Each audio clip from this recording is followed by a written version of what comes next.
Pemirsa, kisah tragis seorang suami yang membunuh istrinya sendiri di Kota Makassar lalu dikubur di dalam rumah akhirnya terungkap setelah 6 tahun lamanya. Rupanya, pelaku ini setelah melancarkan aksinya sempat mengontrakkan rumah tersebut.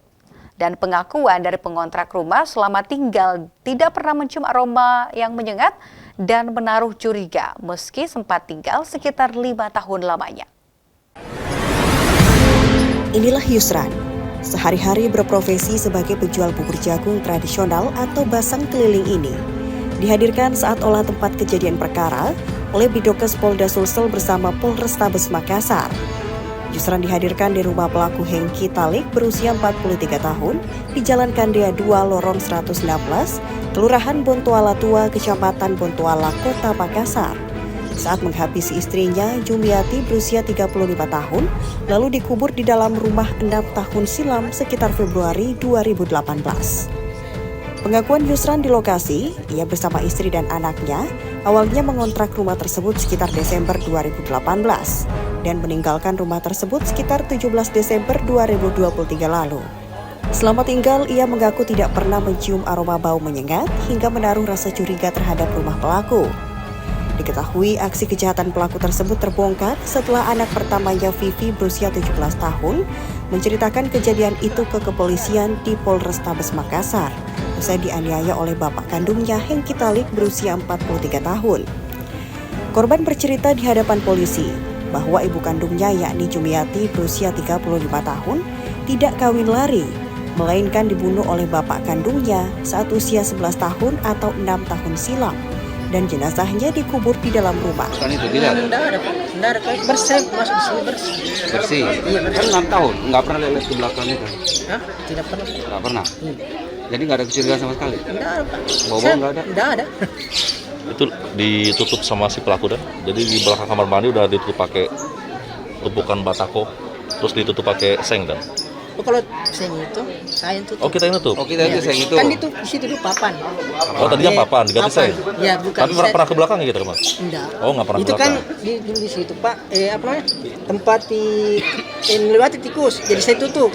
Saya pakai seng. Oh, kita sama aku itu, Iya, seng itu? Iya.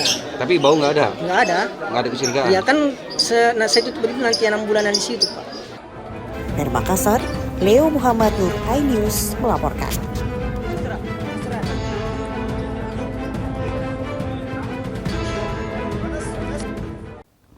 Warga mengerumuni lokasi rumah pembunuhan suami terhadap istrinya yang lalu dikubur di dalam rumah di Kota Makassar. Di mata warga dan tetangga, pemirsa pelaku Hengki Talik yang berusia 43 tahun ini selama ini diketahui memiliki kepribadian tertutup dan juga temperamen.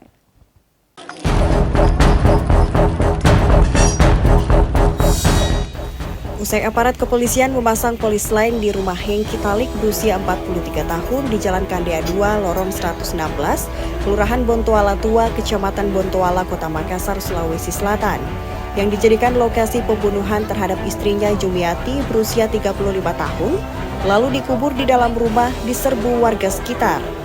Diketahui aksi kejahatan pelaku tersebut terbongkar setelah anak pertamanya Vivi berusia 17 tahun menceritakan kejadian itu ke kepolisian di Polrestabes Makassar usai dianiaya oleh bapak kandungnya Hengki Talik 43 tahun. Korban bercerita di hadapan polisi bahwa ibu kandungnya yakni Jumiati 35 tahun tidak kawin lari, melainkan dibunuh oleh bapak kandungnya saat usianya 11 tahun atau 6 tahun silam dan jenazahnya dikubur di dalam rumah. Sementara itu di mata tetangga pelaku dikenal tertutup dan jarang bergaul ke warga sekitar. Bahkan semasa hidup, korban dan keduanya juga jarang berinteraksi. Kini aparat kepolisian tengah menyelidiki kasus ini dan melakukan pendalaman terhadap tersangka yang telah diamankan. Betul ke kerjaan itu Ji. Urus anak-anak pergi bantar sekolah, pulang, duduk-duduknya apa. Itu Ji biasa. Kalau korban ini bagaimana?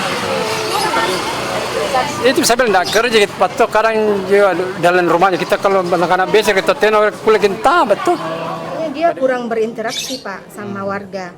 Iya, karena mungkin temperamennya juga Pak ya. Iya, temperamennya juga dia agak gimana dia orang begitu lihat pasti takut. Soalnya dia tuh orangnya pendiam, tapi itu nih diam-diam menghanyutkan. Oh, baru enggak bersosialisasi juga Tidak, dia jarang berinteraksi sama warga. Dari Makassar, Leo Muhammad Nur iNews melaporkan.